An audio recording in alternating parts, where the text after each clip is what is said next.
2025-09-27. Hello, world.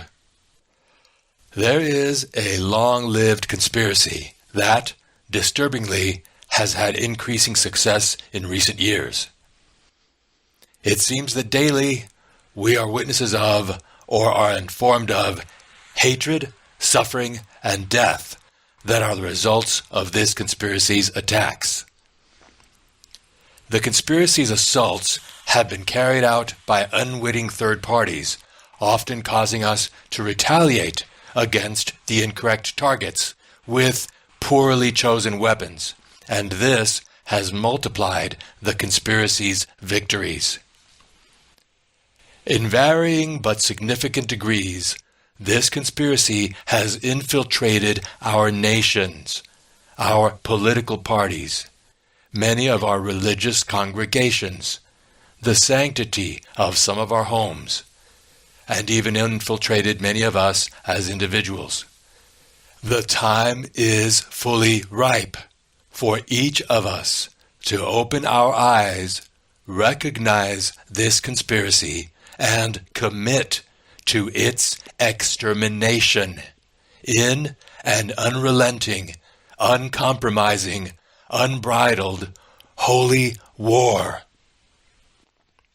Who leads this conspiracy? This conspiracy is being orchestrated by Satan. To which of his many conspiracies do I refer?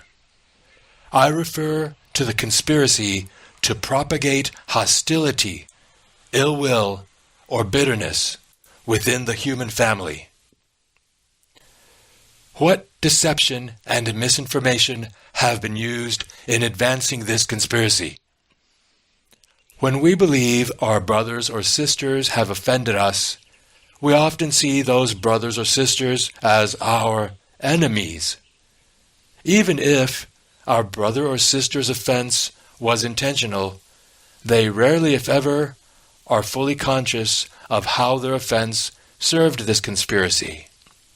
And if we respond with bitterness, ill will, or hostility toward our brother or sister, it is almost always because we fail to recognize how that response serves the conspiracy. Both the person offending with intent and the offended party who reacts against a perceived offender with hostility are unknowingly serving the conspiracy's agenda. What are our most devastating weapons against this conspiracy? In the book of Proverbs, chapter 24, verse 17, we read, "Do not rejoice when your enemy falls, and do not let your heart be glad when he stumbles." Proverbs 25, 21 through 22 says, "If your enemy is hungry, give him food to eat, and if he is thirsty, give him water to drink." This is reiterated by the Apostle Paul in the New Testament.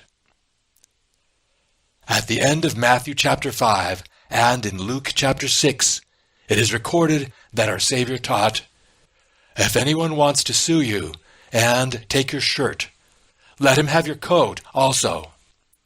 Whoever forces you to go 1 mile, go with him 2. Love your enemies. Do good to those who hate you. Bless those who curse you. Pray for those who mistreat you. Whoever hits you on the cheek, offer him the other also." At the end of Matthew chapter 18, our Savior taught that we should always forgive those who sin against us. In Romans 12:14, the Apostle Paul wrote, "Bless those who persecute you. Bless, and do not curse."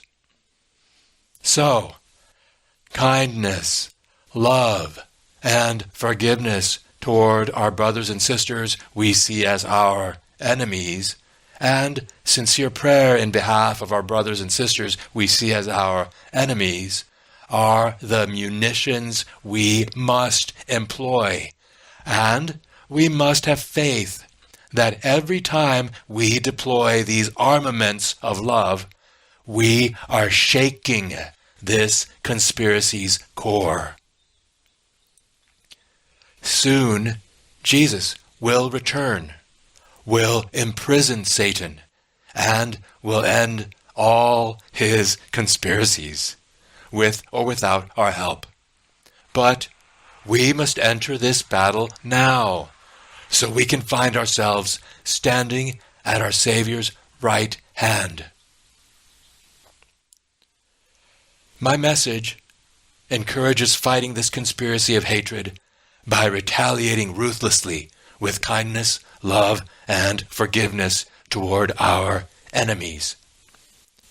Here is a tangential comment that I pray will not detract from my message, but rather will make my message less likely to be misinterpreted. I may be mistaken, but I am convinced that a present threat against us or a member of our household, such as an invasion of our home by persons that we cannot evade and that we are convinced have deadly intent or the intent to inflict grievous bodily injury, is in a fundamentally different category than being hit on the cheek. I believe that we have a sacred commitment before God to protect our families, so, as a default, we must be prepared to address such a situation with the same attitude and immediate decisiveness we would have, for example, in extinguishing a threatening fire in the family room of our home.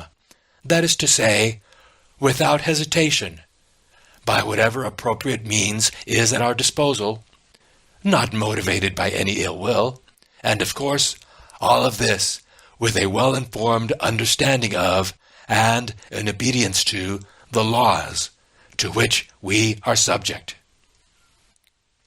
Thanks for listening, and have a great day.